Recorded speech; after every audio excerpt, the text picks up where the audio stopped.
Why it sucks to be born as a falcon. You're the fastest thing alive, and that's going to kill you. What's happening? Not a predator, not a disease, not even an armed person. Just speed itself. The same body that allows you to reach speeds of 380 kilometers per hour while diving is the same body that crashes into an unexpected power line and is torn to pieces. 380 kilometers? Wow, incredible speed. You are a peregrine falcon, the most aerodynamically perfect creature evolution has ever produced. And perhaps you have 3 years before something tears you apart. Nobody wants to die like that. Let's go back to the beginning. You hatch from an egg on a bare rock outcrop high in the valley. No nest of twigs and grass. The air is freezing. Just a shallow hollow in the rock, exposed to winds blowing from all directions. Your eyes are closed. Your body is covered in white feathers that offer almost no protection against the cold. You are frail. Beside you, your 2 siblings, already dried out from hatching hours earlier, are there. Their eyes are open. Yours are closed. 3 peregrine falcons in total. A hard life. Your mother's shadow passes over you, and she first drops pieces of meat to your siblings. They raise their heads, beaks open, and beg loudly. She feeds them. Then she tears off another piece and drops it beside you. You can't see it yet, but you smell it. You thrust forward and swallow it whole before your siblings notice. Who likes raw meat? That's how it begins. Not warmth, security, competition. From the very first hour of your life, 2 weeks pass. Your eyes are now open. You can clearly see the edge of the cliff, a line where the rock ends and the sky begins. Beyond that, there's only air and the valley floor 300 meters below. Your siblings are almost twice your size. At the next feeding, the bigger one presses hard against your chest, and you slide backward on the rock. Your legs search for something to hold on to. You stand on the edge of the ledge as small pebbles roll down into the abyss. There's no brotherhood in nature. You remain motionless. You don't look down. You wait. Your father lands with a pigeon in his talons. Blood drips onto the rock. Your siblings scream and climb on top of each other. You stand low behind, waiting for the chaos to subside. A piece of meat slides toward you during the fight. You quickly grab it and swallow it before anyone can get it back. Be quick or you'll starve. You are now 6 weeks old. Both of your siblings left days ago. You watch them fly from the nest, wings fully spread, circling over the cliffs. Your wings are strong enough to fully open, but you haven't jumped yet. Your parents stop bringing food to the nest. They land on nearby ledges with fresh prey and call out to you as they eat. Your stomach is empty. The only way to eat is to leave. You walk to the side and look down. That's when real life begins. The wind whips against your chest, raising your feathers. You spread your wings to test the feeling. Then you step back towards the middle of the rock. You stand there for a long time. Then hunger pushes you forward again. Hunger is a curse. You leap. Your wings instantly open and you fall straight down as the cliff wall whizzes past your face. You start flapping your wings hard, but your wings pull in different directions, and you turn sideways. For a second, you glide forward. Then you crash into the rocky slope below the nest.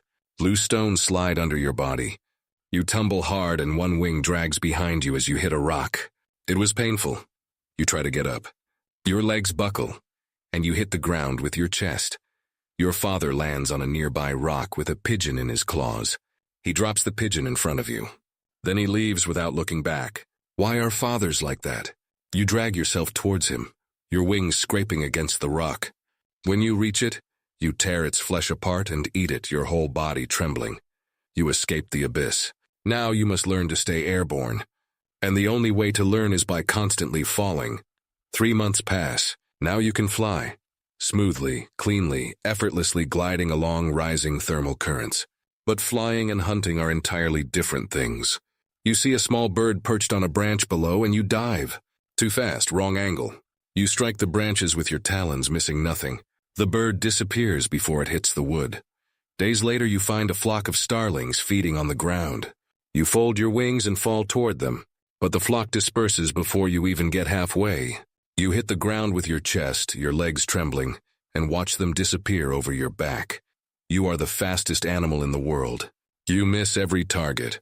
Then one morning you find a lone sparrow in the open grass. You fly higher than necessary. You gain more speed than necessary.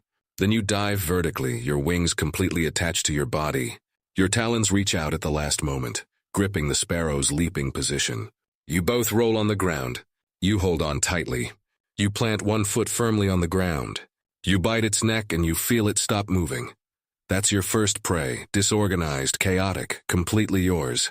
You tear its flesh apart and taste blood for the first time. You've made your first catch, but the sky is full of faster birds, and some don't just hunt sparrows. Do I deserve a medal? You're 10 months old now. You've captured a section of the cliffs overlooking a wide valley. Good visibility, open terrain. The prey is moving without hiding. You've learned that altitude is everything.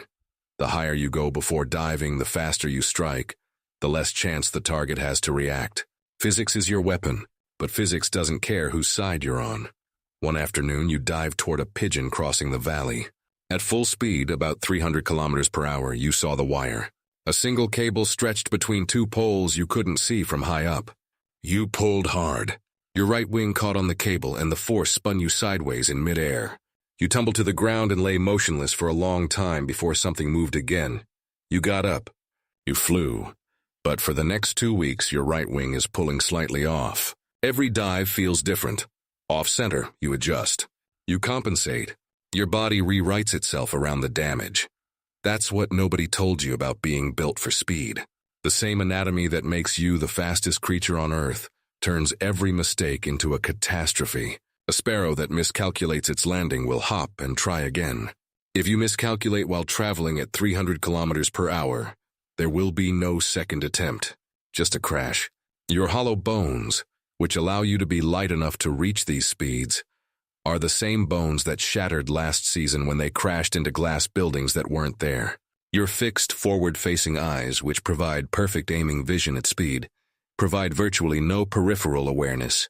You see what's in front of you with extraordinary precision. You hardly know what's next to you.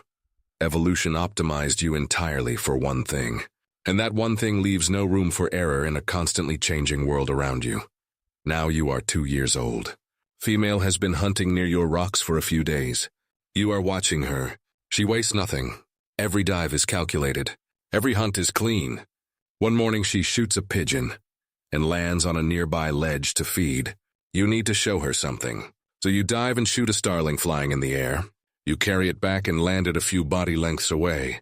You leave it on the rock between you and step back. It stops eating. It watches you. Then it leaps forward, grabs the starling, and starts tearing it apart. You've found your mate. But now you're looking for two. And soon more. It's a very exciting mate-finding process. You are 3 years old. 4 days ago, 2 chicks hatched from their eggs. They are helpless. Their beaks are constantly open. They're small white bodies, and they cry out every time you descend to the nest. You and your mate take turns hunting. One hunts, the other keeps watch. An area that used to be managed with perhaps 3 hunts a day now requires 6, sometimes 8. The chicks never know when they've had enough.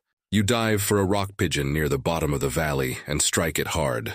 You flap your wings and carry it back. While your mate tears it into pieces small enough for the chicks, you immediately return to hunt again. No rest now. When you return, a crow is circling the nest. Your mate has already dived towards it. Its wings are tightly drawn and it screams as it falls. The crow flees and returns. You leave your prey and join the attack. You both take turns striking from above, not giving the crow a chance to recover between blows. It retreats. Then it turns completely and disappears over the hill. You descend to the nest. Both chicks are there. They're unharmed, still begging. Your wife has 2 bent feathers from the dive. It's nothing that can't be healed. You pick up the prey you dropped and start cutting it up, while she watches the sky.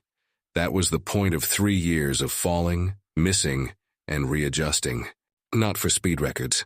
Not for the area. This is 2 little bodies standing on a rock ledge expecting you to be perfect every day.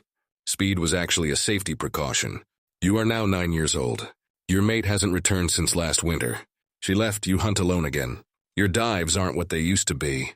Your wings take longer to recover after each flight. You miss targets you wouldn't have missed when you were 3. You adjust to going downwards. Smaller prey, shorter dives, lower altitude. One morning you see a rabbit lying motionless in a field below. You descend in a lower circle. Nothing else moves nearby. You land beside it and begin to tear at its flesh. You're too tired to question why it's already dead. Shadow comes before sound. A red-tailed hawk swoops down from above, claws outstretched, and plunges into your back, slamming you hard to the ground. You try to escape. Your body doesn't react as it should. The grip on your spine tightens. You kick once with your legs. Then they stop. The edges of your vision blur. Your wings stick to the ground. Your eyes stay open, but you can't see anything.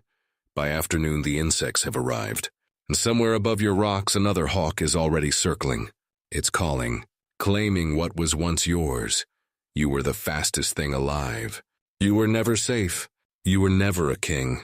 You were just a body created to move faster than anything in the sky.